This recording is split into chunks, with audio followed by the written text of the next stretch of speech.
Hello అందరికీ welcome back to our channel recipe with Usha. ఈరోజు బగారా అన్నాన్ని మర్చిపోయే రుచితో గీ రైస్ అనేది చేసి చూపించబోతున్నానండి. ముందుగా అయితే ఒక గిన్నె తీసుకోవాలి. నేనైతే రెగ్యులర్గా యూజ్ చేసే బియ్యాన్ని ఒక గ్లాస్ అయితే తీసుకుంటున్నాను.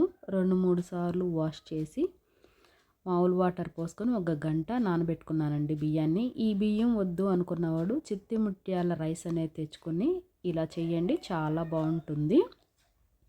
ఇప్పుడైతే స్టవ్ వెలిగించుకొని ఒక కడాయి అయితే పెట్టుకోవాలి. అందులోకి 3 టేబుల్ స్పూన్లు నెయ్యి అనేది వేసుకోవాలి.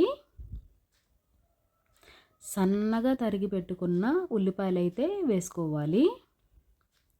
ఇవి రెడ్గా వచ్చేంత వరకు ఫ్రై చేసుకొని ఒక ప్లేట్లోకి అయితే తీసేసుకోవాలి. ఇప్పుడైతే 3 టేబుల్ స్పూన్ల వరకు జీడిపప్పు వేసుకొని ఫ్రై చేసుకోవాలి.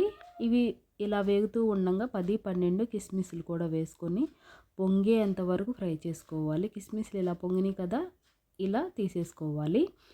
అదే నెయ్యిలోకి 2 బిర్యానీ ఆకులు, 2 లవంగాలు, 2 యాలకులు, జాజి పువ్వు అని ఉంటుంది కదా, వాటి రెబ్బలు 2 వేసుకొని పెద్దగా కట్ చేసుకున్న ఉల్లిపాయ అనేది మెత్తగా వేగేంత వరకే ఫ్రై చేసుకోండి. బాగా వేగాల్సిన అవసరం లేదు. ఇప్పుడైతే ముందుగా నానబెట్టుకున్నాం కదా బియ్యము, ఇవైతే ఇలా జల్లెడ కొట్టుకొని వాటర్ ఏమీ లేకోకుండాను ఇప్పుడైతే ఇందులో వేసేసుకోవాలి. వేసుకొని ఇలా కలుపుకోవాలి. నెయ్యిలోకి బియ్యంలో నుండి చెమ్మ మొత్తం పోవాలండి, అంతవరకు ఇలా ఫ్రై చేసుకోవాలి. బిర్యానీ మసాలా అవి వేసింది ఊరిని ఫ్లేవర్ కోసం మాత్రమేనండి.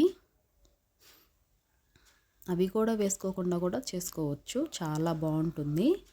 చూడండి, బియ్యంలో నుంచి చెమ్మ అనేది పోయింది. ఇప్పుడైతే 1 గ్లాస్ బియ్యం కదా, 2 గ్లాసులు వాటర్ అయితే పోసుకోవాలి. 1 గ్లాస్ బియ్యానికి డబుల్ క్వాంటిటీ అన్నమాట. 2 గ్లాసులు బియ్యం పోసుకొని మీ టేస్ట్కి తగ్గట్టుగా ఉప్పు కూడా ఇక్కడే వేసేసుకోవాలండి. వేసుకుని ఇలా కలుపుకోవాలి.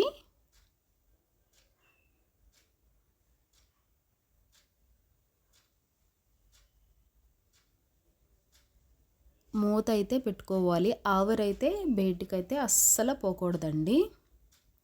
మీకు ఏదైనా చిన్న రంధ్రం కానీ ఉంటే హోల్ చేసుకోండి. ఇక్కడ నాకు చిన్న హోల్ ఉంటే లవంగంతో ఇలా మూసేశాను. మనం అన్నం ఎంతసేపు కుక్ చేసుకుంటామో అలా కుక్ చేసుకోవాలి. నాకైతే 15 నిమిషాలు పట్టింది మీడియం ఫ్లేమ్ మీద. ఇప్పుడైతే గెరిట అనేది వెనకకు తిప్పుకొని చెమ్మ ఉందో లేదో చూడాలి. చెమ్మ అయితే లేదు. ఇప్పుడైతే స్టవ్ ఆఫ్ చేసుకోవాలి. ముందుగా ఫ్రై చేసుకున్న ఉల్లిపాయలు, జీడిపప్పు, కిస్మిస్లు అయితే వేసేసుకోవాలి. వేసుకుని అడుగు భాగం నుంచి అన్నాన్ని అయితే ఇలా రైస్ని కలుపుకోవాలి. ఇలా కలుపుకుని ఒక 10 నిమిషాలు అయితే మూత అయితే పెట్టుకోవాలి. అప్పుడే అన్నం అనేది పువ్వులాగా విచ్చుకుంటుంది అన్నమాట. అందుకు ఒక 10 నిమిషాలు మూత పెట్టేసుకుందాము. 10 నిమిషాల తర్వాత చూపిస్తున్నాను చూడండి. చాలా అంటే చాలా చక్కగా ఉంటుంది. తెల్లగా ఉంది అన్నది మీరు అనుకోవద్దండి. ఈ రైస్ అయితే చాలా బాగుంటుంది. వేడివేడిగా తింటే చాలా బాగుంటుంది. మీరు బిర్యానీకి బదులు ఏదన్నా ఒకరోజు ఈ రెసిపీని ట్రై చేయండి. నేను చాలాసార్లు చేశాను, చాలా బాగుంటుంది. అందుకే ఒకసారి మీకు కూడా పరిచయం చేద్దామని చేసి చూపించాను. ఇప్పుడైతే గార్నిష్ కోసం ఉల్లిపాయలు, జీడిపప్పు అయితే వేసుకుంటున్నాను. పిల్లలకి లంచ్ బాక్స్లో కూడా ఇలా చేయండి, చాలా బాగుంటుంది.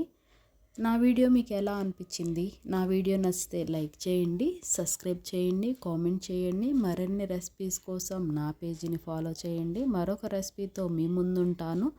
Recipe with Usha.